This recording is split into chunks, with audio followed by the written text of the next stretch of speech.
शुरू हुआ है तो बहुजन समाज को टीवी अखबार देखना बंद कर देना चाहिए। किया जाए नहीं लड़ेंगे तो आप तो निकल गए गलती से, आपका बच्चा नहीं निकल पाएगा, क्योंकि जाति बनाई इसलिए गई थी कि तुम लाचार बेबस और मजदूर रहो। देश में जो आज सरकार चल रही है और इस देश में जो मनुवाद का जो पूरा व्यापार है वो टीवी अखबार के दम पर है। आप अपनी राय क्या देखकर बनाते हैं? टीवी अखबार। आपके नेताओं को कौन बदनाम करता है? मायावती चोर है, मुलायम सिंह यादव चोर है, हेमंत सोरेन चोर है, आज भी कहा जा रहा है। अब बाकी सब मनरेगा में मजदूरी करके अमीर है। इस देश में शहरों पर किसका कब्जा है? बिजनेस पर किसका कब्जा है? खेल पर किसका कब्जा है? सिनेमा पर किसका कब्जा है? इस देश में सारी बड़ी बड़ी बिल्डिंगें किसकी है? एक भी एससी एसटी ओबीसी और किसान समाज का। मैं तो कह रहा हूं जाट पटेल गुर्जर मराठा इक्का दुक्का कहीं होगा तो होगा। इस देश में सबका जो कब्जा है उसकी जांच होनी चाहिए कि क्या वो ईमानदारी से है। इस देश में दलित पिछड़े आदिवासियों को चाहे सरकारी नौकरी में हो जांच बैठा दिया जाता है, राजनीति में हो तो सीबीआई और ईडी छोड़ दी जाती है। कांग्रेस के जमाने में जाति देखकर छोड़ा जाता था, बीजेपी में जाति और पार्टी दोनों देखकर छोड़ा जा रहा है। तो मैं कहना यह चाह रहा हूं कि आप लोगों को अब तक आप सिनेमा देखते हैं, टीवी देखते हैं, अखबार देखते हैं, उसी से लगता है कि ये सही है ये गलत है। तो बहुजन समाज के पास अब सोशल मीडिया है और आज बहुजन समाज सबसे ज्यादा एकजुट हुआ है और भविष्य में और एकजुट होगा। तो संख्या के लेकर बहुत घबराने की जरूरत नहीं है। बात मैं मुद्दे पर आता हूं। देखिए बात साफ है, हमारी संख्या जो कम है इस हॉल में उसकी सबसे वजह है शिक्षा। और जो फूले साहब ने कहा है कि विद्या बिन गति गई, गति बिन मति गई, मति बिन व्यापार गया, व्यापार बिना हम शूद्र हमको बना दिया गया। तो हमारे लोग ये लड़ाई जो है ना वो यहाँ जो हॉल में बैठे लोग हैं और हमारे जैसे लोग जो व्हाइट कॉलर लोग हैं जिन्होंने आरक्षण की वजह से, रिजर्वेशन की वजह से, बाबा साहब के, हो सकता है आप आरक्षण न लिए लेकिन बाबा साहब के संविधान न होता तो हमारे लिए तो स्कूल के दरवाजे बंद थे, बिजनेस के दरवाजे बंद थे, सम्मान से जीने का अधिकार नहीं था। तो हमें जो अधिकार मिला वो संविधान की वजह से मिला और उस संविधान को बचाने की लड़ाई है। और वो संविधान कैसे बचेगा? वोट के अधिकार से। तो आज दोनों खतरे में है। इस देश में जब देश आजाद हुआ तो एससी एसटी का तो रिजर्व सीट था लेकिन लोग उस पर नौकरों को जिताते थे। और जो किसान जातियां हैं जिसको बाबा साहब ने ओबीसी कहा, उनका तो कोई नाम लेने वाला नहीं था। आप रिकॉर्ड उठा के देखिए, मंडल कमीशन लागू होने से पहले ओबीसी को कोई टिकट नहीं देता था, ओबीसी तो लिस्ट में ही नहीं था। एससी एसटी का संवैधानिक प्रावधान था तो उनको रिजर्वेशन मिलता था एमपी एमएलए में, लेकिन लोग अपने नौकरों को जिताते थे। और जब ओबीसी के जब मंडल कमीशन लागू हुआ और जब कर्पूरी ठाकुर जो आज भारत रत्न दिया गया है, ये लगता है शौक से दिया गया है, ये मजबूरी में दिया जा रहा है। और ये मजबूरी आपके इस तरह की बैठकों का नतीजा है कि ये मनुवादी डर रहे हैं। और अभी तो खेल शुरू हुआ है, अभी तो नेताओं को ओबीसी की याद आ रही है, एससी एसटी की याद आ रही है, बहुजन की याद आ रही है, लेकिन ये लड़ाई बहुत लंबी चलेगी।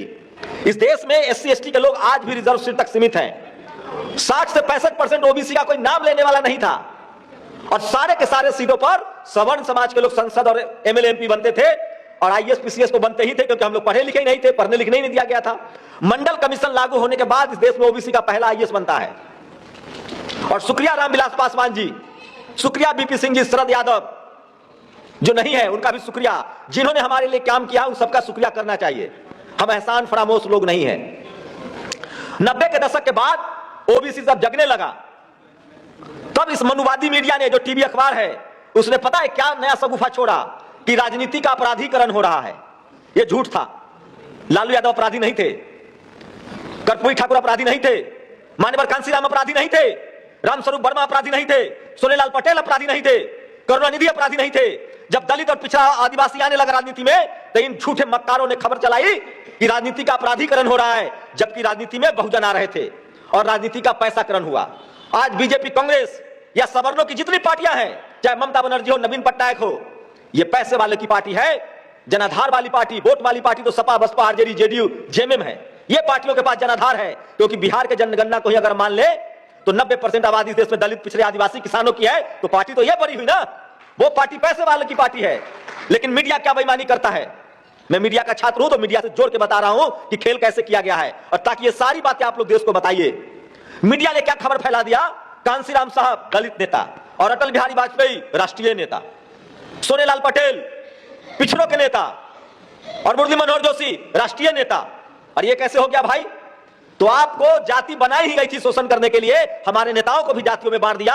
और आज भी हमारी विडंबना है कि हम अपने जाति का नेता देख रहे हैं, जबकि बाबा साहब ने कहा था तुम एससी एसटी ओबीसी हो, जातियों का समूह हो, हमें आज भी ये जाति में तोड़कर हर जाति का एक नेता खड़ा कर रहा है और हम अपने जाति के नाम पर वोट दे रहे हैं। और उसमें भी ये लोग क्या कर रहा है, मान्यवर कांसीराम साहब और मुलायम सिंह यादव को लड़ाया गया और इन दोनों को फिर बाद में फेंक दिया गया और आज वहां सत्ता किसकी आपको पता है।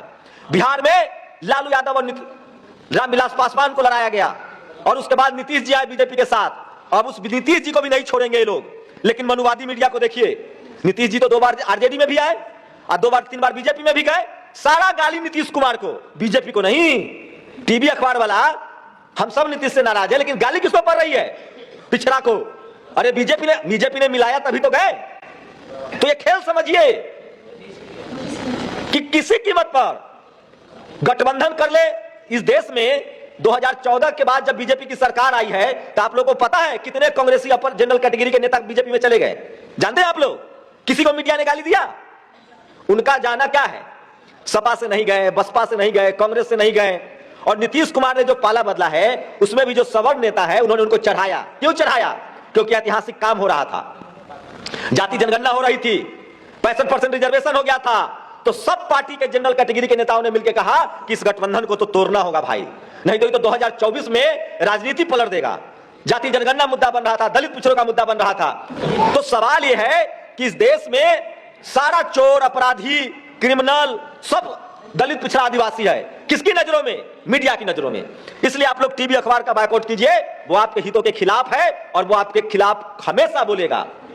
आप मुख्यमंत्री बन जाइए, प्रधानमंत्री बन जाइए, तो भी वो आपके खिलाफ है। आप राष्ट्रपति बन जाइए तो भी वो आपके खिलाफ है। कहने का मतलब यह है कि जिसने गाय पाला है दूध वही खाएगा। तो बहुजन समाज को टीवी अखबार देखना बंद कर देना चाहिए। अब सवाल है कि कौन कह रहा था कि राजनीति में अपराधीकरण हुआ है? यही टीवी अखबार वाला। लब की राजनीति में पैसाकरण हुआ। क्या गरीब चुनाव लड़ सकता है? क्या ये लाइन कभी आपने टीवी अखबार में सुना?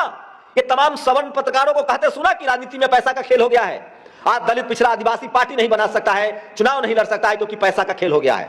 उससे भी बड़ा विडंबना देखिए, 412 सीट जीत के राजीव गांधी आया था। मंडल कमीशन के खिलाफ उसने घंटों भाषण दिया और जब मान्यवर कांसीराम साहब ने साइकिल से बहुजन समाज को जगा दिया तो राजीव गांधी ईवीएम लेकर आया और वाजपेयी ने उसको लागू कर दिया। और जब बहुजन समाज मान्यवर साहब ने नारा दिया कि 100 में 90 वोट हमारा, राज तुम्हारा, नहीं चलेगा, नहीं चलेगा, वोट से लेंगे सीएम पीएम और आरक्षण से लेंगे एसपीडीएम, तब इस देश में ईवीएम आया। और सोचिए, कांग्रेस 1 की सरकार थी, ओबीसी को रिजर्वेशन अर्जुन सिंह ने दिया। 3 बड़े ब्राह्मण नेता थे उसमें, मैं नाम लेकर बोलता हूं। कपिल सिब्बल आज भी है, चिदम्बरम, प्रणब मुखर्जी। जाति जनगणना हो चुका था, उसके आंकड़े नहीं आने दिए। अरे मोदी जी तो अभी नया नया है, इनके बाप पाप तो गिनाऊंगा, पहले पिछला का तो गिन लीजिए, जिसने 60 साल यहां राज किया है। इस देश में ये सारे पाप कांग्रेस के हैं। वो जाति देखकर कार्रवाई करती थी। आज लालू यादव चुनाव नहीं लड़ सकते तो किसने बिल फाड़ा था? राहुल गांधी ने। ये गांव में ना एगो बाबा जी होता है पंच, 2 दलित पिछड़ा आदिवासी लड़ेगा और दोनों भाई को फैसला के नाम पर जमीन बिकवा देगा। यही ये लोग हैं, कभी दलित कभी पिछड़ा। मैं फिर कह रहा हूं, बहुजन समाज को चुन चुन कर अपने समाज के लोगों को वोट, आपको जातिवादी अब बनना पड़ेगा। दलित पिछड़े आदिवासियों को किसी कीमत पर सवर्ण लीडरशिप को वोट नहीं करना चाहिए। मायावती किसी के साथ गठबंधन में रहेंगी, वो सोशल जस्टिस के खिलाफ नहीं जाएंगी। लालू यादव किसी के साथ गठबंधन में रहेगा, अपनी सरकार रहेगी, वो सोशल जस्टिस के साथ नहीं जाएगा। नीतीश कुमार कुछ भी कर ले, सोशल जस्टिस के खिलाफ नहीं जाएगा। रामविलास पासवान सोशल जस्टिस के खिलाफ नहीं गए। वो भले बीजेपी के गठबंधन में थे, लेकिन जब SC/ST एक्ट सुप्रीम कोर्ट ने खत्म किया तो वही रामविलास पासवान ने डंके की चोट पर कहा कि इसको पुनः से बहाल कीजिए। बहुजन समाज के लिए बहुजन नेताओं ने किया है। और एक और बात माननीय कांसीराम साहब ने कहा था, मैं नहीं कह रहा हूं, मैं उनको अपना राजनीतिक गुरु मानता हूं। इस देश में राजनीति के रसायन शास्त्री, इस देश में आज जो बीजेपी राजनीति कर रही है वो मान्यवर साहब का फॉर्मूला था। और सोचिए, मान्यवर साहब ने कहा है मजबूत सरकार नहीं चाहिए, मजबूर सरकार चाहिए, गठबंधन की सरकार चाहिए। और आज बहुजन समाज की ताकत का अंदाजा लगाइए और सोशल मीडिया का। अगर बीजेपी के कुछ मनुवादी यूजीसी में बैठे हुए हैं, सरकार बीजेपी के तो बीजेपी को कहूंगा, कुछ मनुवादी बैठे हुए यूजीसी में।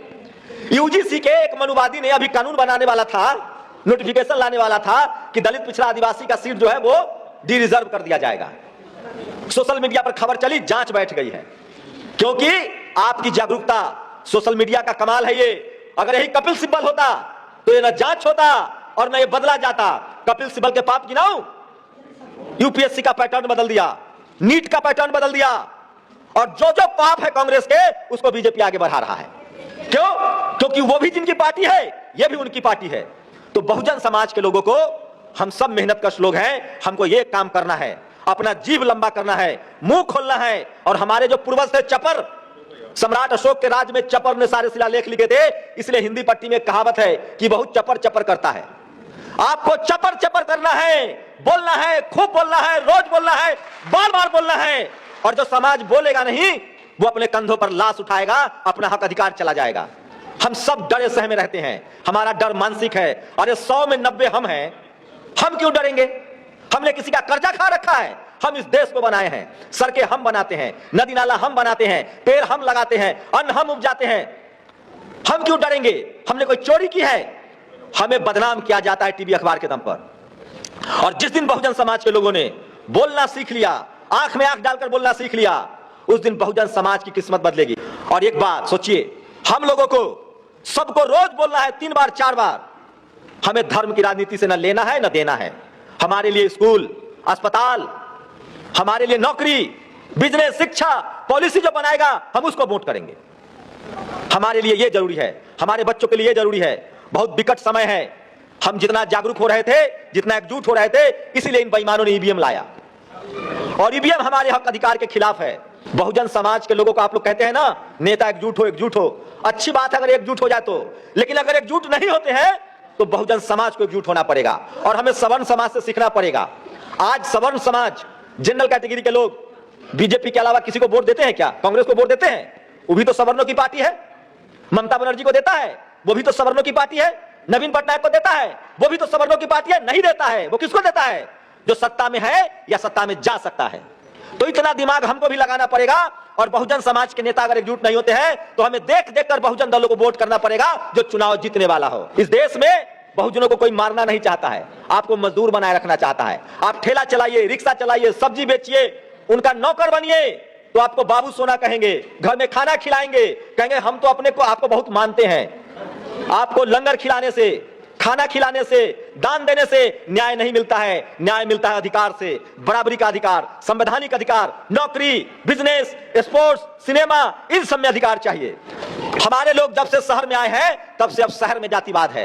अब पढ़े लिखे लोगों को अंगूठा काटा जा रहा है, पढ़े लिखे लोगों को जलील किया जा रहा है। नौकरी में बहुजन समाज का आदमी है, कलेजा पर हाथ रख के कहे कि वो सम्मान से नौकरी कर रहा है, वो नौकरी पा लेता है आरक्षण से, लेकिन पूरी जिंदगी उसको जाति के नाम पर परेशान किया जाता है, जांच बैठा दी जाती है। और गांव में क्या हो रहा है? बड़ी विडंबना है। गांव में जो लोग जातिवाद कर रहा है वो बहुत ही बेवकूफ है, वो SC/ST एक्ट में जेल भी जा रहा है। और जो गांव में जातिवाद कर रहा है उसके बच्चों के साथ शहरों में जातिवाद हो रहा है।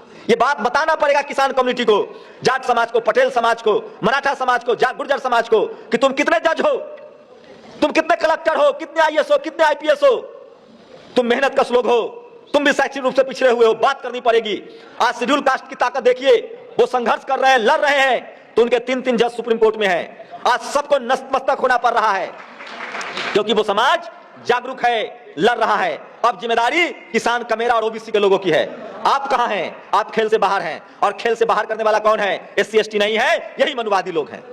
तो अब जो जातिवाद है वो शहरों में है, पढ़े लिखे लोगों के साथ है। इसलिए हम लोग की जिम्मेदारी है कि हम लोग किसी तरह से सिस्टम में आ गए हैं तो हमें अपनी नस्लों के लिए लड़ना पड़ेगा।